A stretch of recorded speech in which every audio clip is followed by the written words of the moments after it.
In the next few hours, we could witness an event that could incite widespread conflict and violence throughout the Middle East, the likes of which we've never seen before.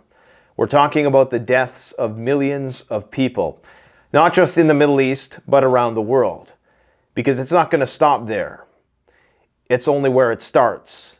It will spread. Yet another in a string of incidents that precipitate a global conflict. And this could be it. This could be the trigger, depending on what is said in the speech.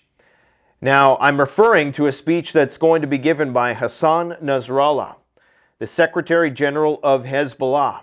He has given Israel a clear, cut and dry ultimatum that if they do not withdraw all their forces from the Gaza Strip and declare an immediate ceasefire, that they are going to mobilize not only their forces, but the forces of the Muslim world abroad against Israel and its interests.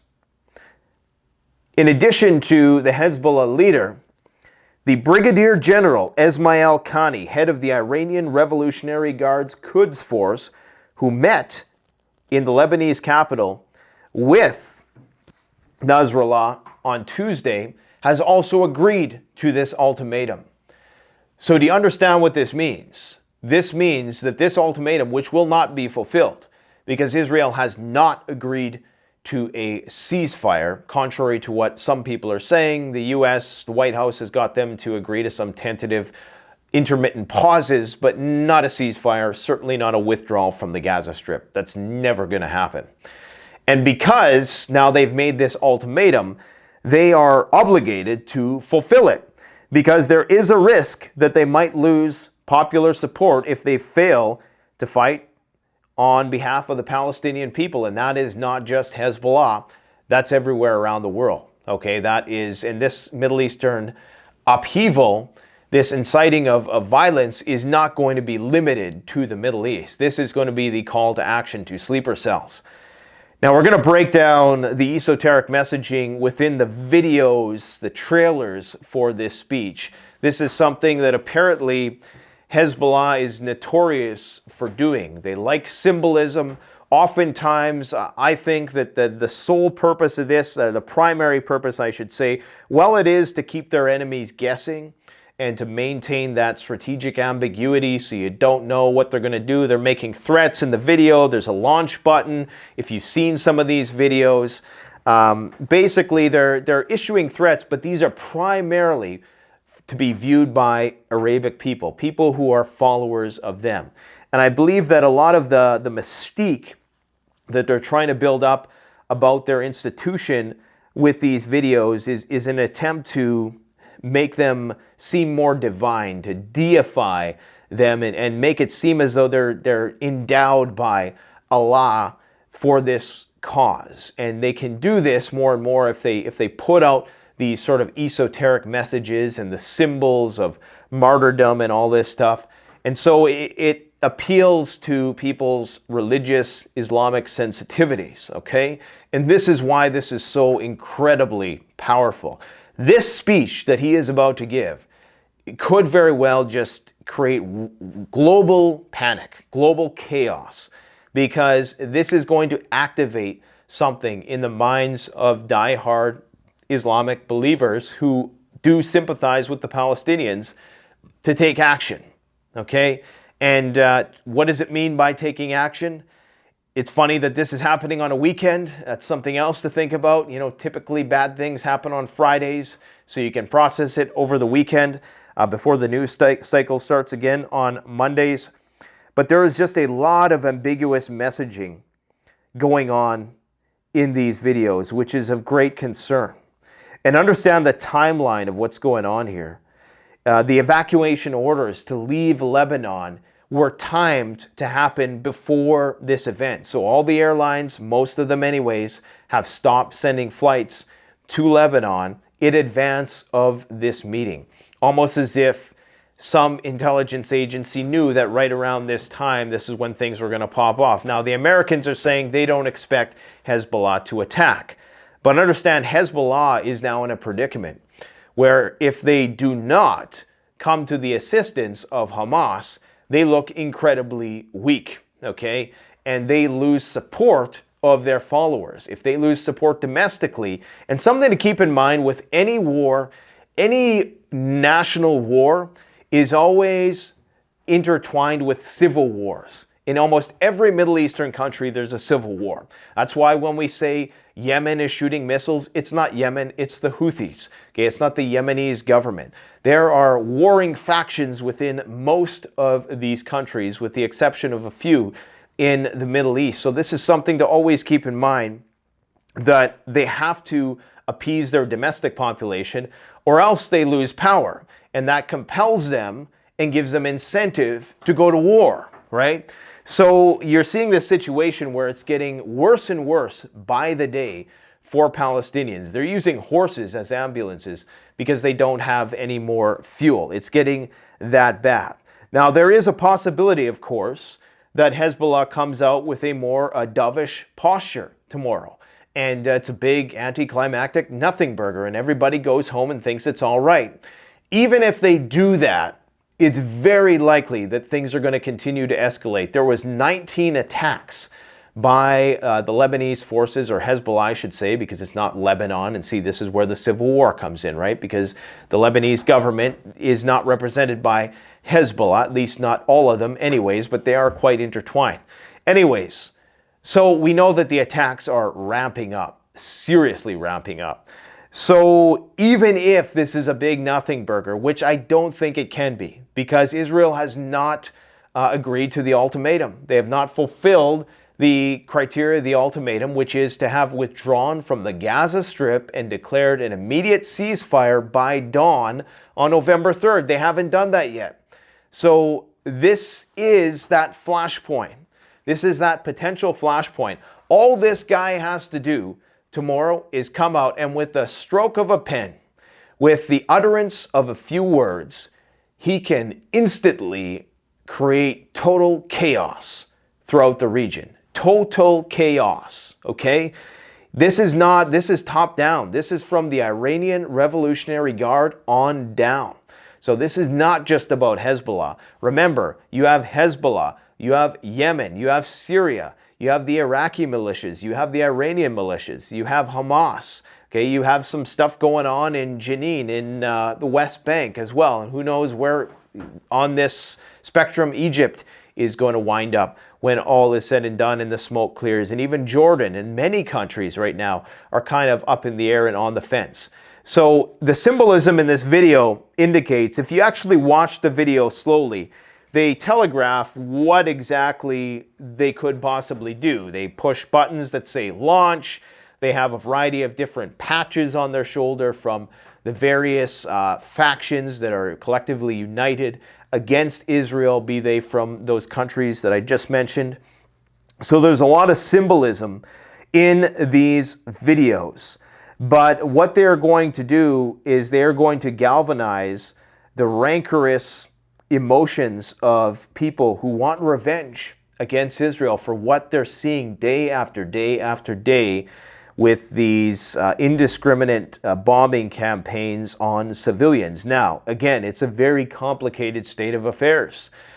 Israel is an occupying state. I mean, it's internationally recognized as such by the United Nations, with the exception of a few countries. It is what it is, but it is a very, it's one of those predicaments. Either they leave completely and they let Hamas build back up stronger again, which is something they absolutely will not do, or they continue to move forward and they force these other countries to get involved.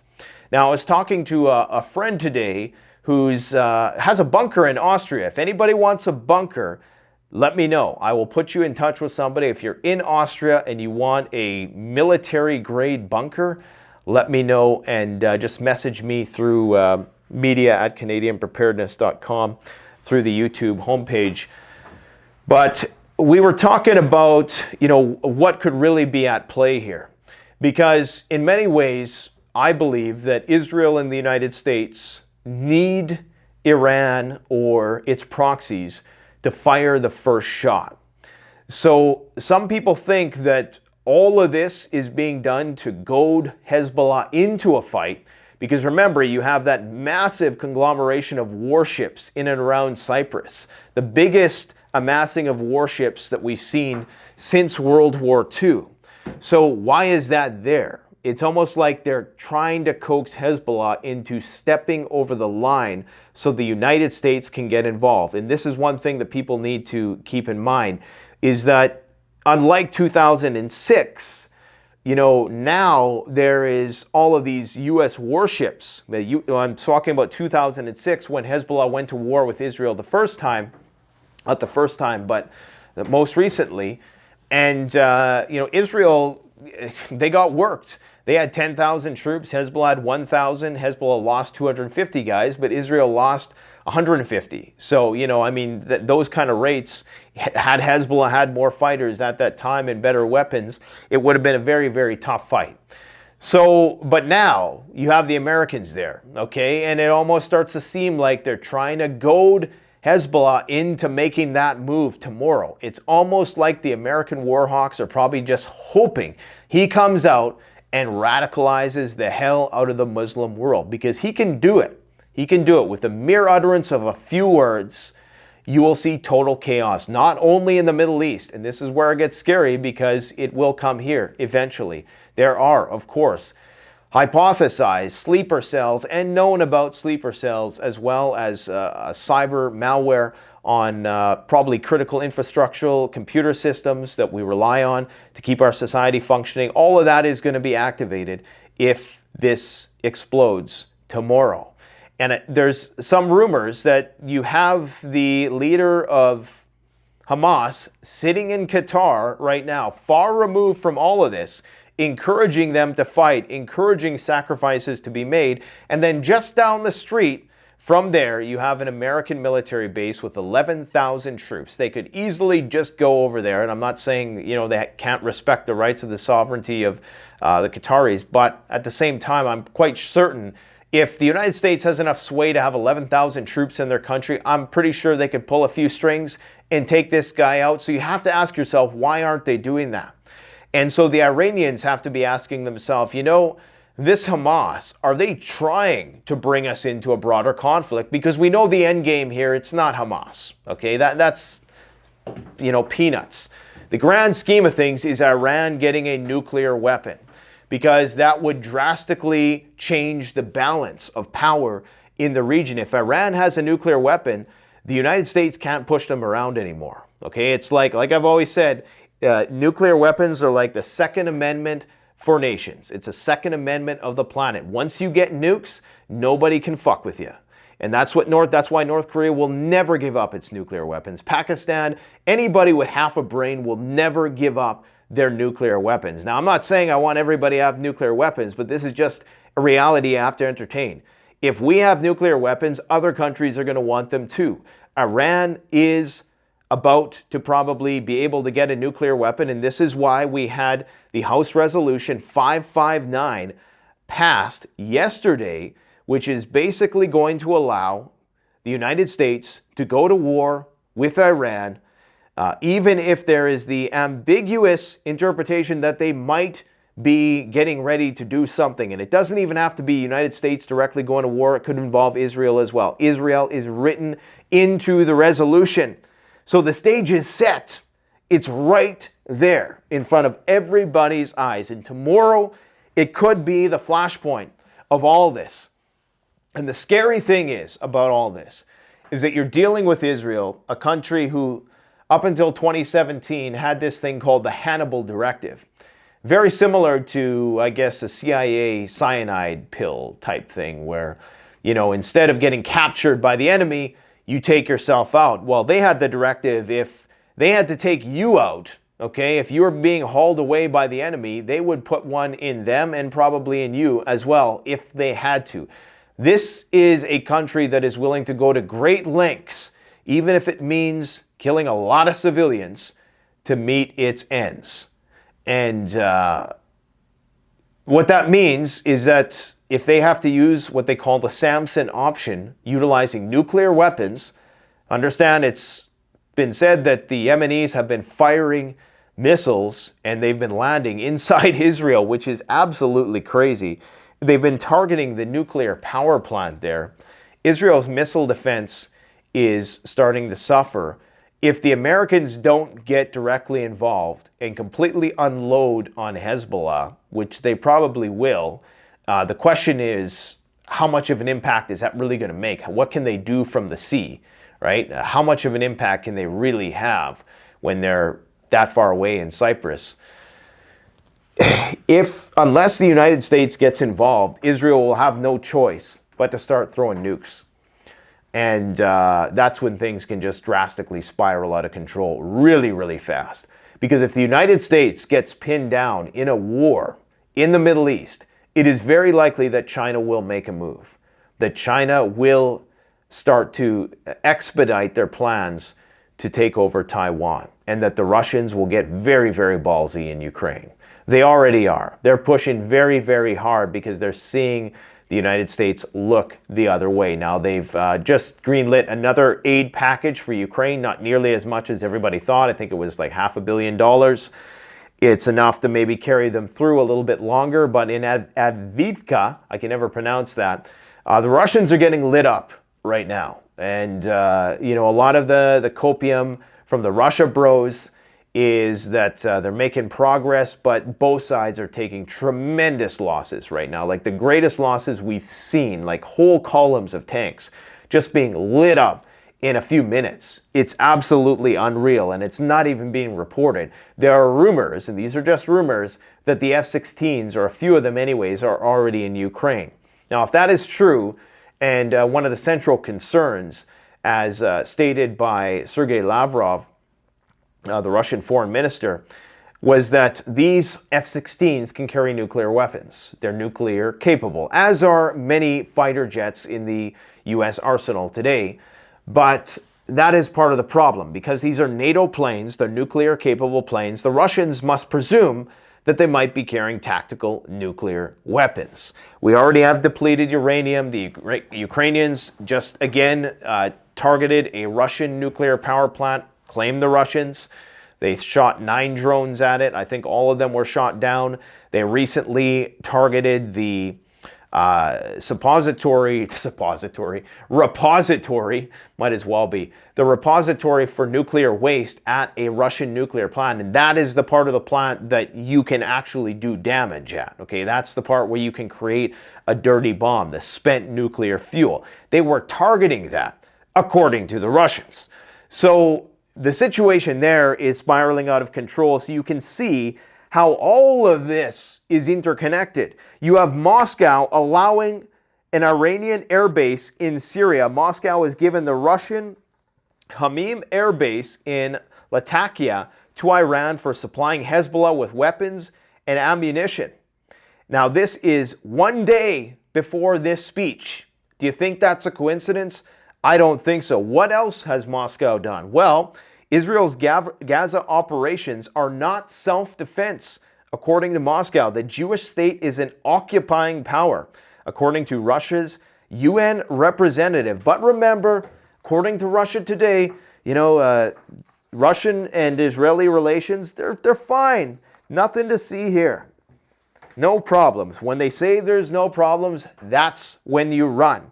All right, the Yemeni Houthis have also issued threats. They say that after Nasrallah's statement, we will send a message to the Zionist regime for the children who died in Palestine. Again, I don't know why the Yemenis are putting themselves in the crosshairs, or if they know something that we don't. I mean, this is a very complicated state of affairs down there, and it's very important that we don't look at this as black and white. As much as I sympathize with Palestinian children being blown apart, and I do very much so, I also understand that this is a long-standing conflict that is very multifaceted, and I always think about that one guy, he's a Vietnam vet, and he's recounting his story of when he went to Vietnam. You guys have probably seen it on here. It's probably got like 20 million views.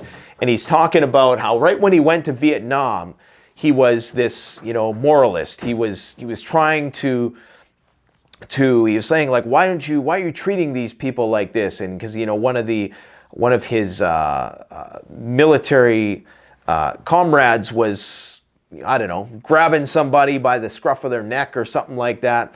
And the guy just turned to him and looked at him. He said, until you know what's going on here, you need to just keep your mouth shut. And then, of course, as weeks and months went on, he started to understand what was truly going on there and why they had to be so heavy-handed in the way that they did at certain times. Now, it's not justification ever for the killing of civilians on the scale that we've seen thus far. I mean, it's appalling. But what I'm saying is that there's a lot of dirty hands at work here. And you have to ask yourself, why is that leader up there in a high-rise building smoking cigars in Qatar and not having his ass hauled off to jail? You have to ask yourself that. Because he easily could. Iran is also deploying to Lebanon. The Iran Imam Hassan militia, originally stationed in Syria, was deployed to southern Lebanon in an attempt to support Hezbollah. We have the Wagner Group and Syria providing Hezbollah with Pantsir air defense systems. Now, these are similar in their capabilities to the S-300 or S-400, but it's at a much closer range. So this is going to help Hezbollah take out Israeli helicopters, fighter jets, and even some missiles. So how many of these systems are they going to get is the question. Are they going to be useful against American warships, aircraft carriers? Probably not. Hezbollah, I don't think, has the capability to sink an aircraft carrier. But one thing I was thinking about yesterday is you're seeing these aircraft carriers all concentrated in and around Cyprus. And God, you know, Putin must be tempted at this point in time. I don't think he's crazy to do it. But when you have all of those warships in one place, it would just take a few city killers and you could knock them all out of commission. City killers, I'm talking about 1 megaton plus nuclear bombs, 100 times more powerful than that was dropped on Hiroshima. Algeria has authorized the government to declare war on Israel. Bahrain has expelled Israeli ambassadors. Israel has expelled itself pretty much from every Muslim country throughout the region. Zelensky's chief of staff says that there will be good news. Andris Boris Yermak, you know that big guy who's always with him, who always looks like he's his bodyguard, but some people think that he's the one giving Zelensky instructions. I don't think that. But anyways, he said that there will be good news in a cryptic tweet that he sent out. Is he referring to the $425 million in aid that was approved? Who knows? North Korea continues to close embassies and has gone all in on Hamas. They're going to keep sending weapons to Hamas. Lebanon is closing schools tomorrow. Iran is going into Syria. It is stated that thousands of Iranian-backed militants crossed from Syria and Iraq to southern Lebanon. Tens of thousands of them are positioned on the border of the Golan Heights. And of course, the House bill just passed $14.3 billion for Israel. Russia, apparently, according to some sources, and I don't really understand this too well, but is now ranked the #1 military in the world, and they're boasting about it all on Russian media. And apparently their military production has ramped up significantly. Get a load of this. 7 times the amount of tanks are now being produced. 7 times. At the same time, the manufacture of light armored vehicles has increased 4.5 times. Okay, in addition, some types of ammo have seen a staggering 60-fold boost. As revealed during the interview with Russia 24, we increased production several times over. Multiple launch rocket systems have increased in production by 2.5 times, and ammunitions of different types of products 60 times, including artillery, 4.5 times, BMP, light armored vehicles, the whole 9 yards. They are going all out. And it's all connected, my friends. There was more incursions into Taiwanese airspace just today. So I'm really very, very worried. Regardless of whether or not this is an immediate inflection of hostilities tomorrow as a result of Nasrallah's speech, I do think what is very likely to happen in these cases, as is typical, I think it would be even irresponsible even for them at this point in time to just come out and rile people up without any direction. So I foresee that it's going to be less eventful than some people think, but it's not going to matter because the escalation is going to continue. And a few months from now, it is very likely that that whole region is going to be just embroiled in conflict. So this is the time to really start to take preparedness seriously. I don't know what the markets are thinking. I really think that either somebody just is waiting for the call, is hoping that, but understand how much is make or broke on what he says tomorrow. It could potentially, because as I said, these videos are rallying cries for them. These aren't for us, okay? All of these videos that they're putting out, these aren't for us. This is for them. And by them, I mean, you know, their people. This is an interesting video that the Chinese, excuse me, have released. And it's showing them how quickly they can repair an airstrip that was recently bombed so it can be used again. Understand, in World War III, when World War III starts, like big World War III with China, it's all going to be about taking out the airstrips. So they're going to use tactical nukes to try to take out the airstrips. Now, what the Chinese are demonstrating here is their ability to quickly repair their airstrips. And I'm presuming that they're doing this in like an hour, okay? So what they're showing here is their ability to quickly mobilize. And I think a lot of people they don't realize there's some American ignorance. It's not just Americans, it's Canadians, it's Western ignorance.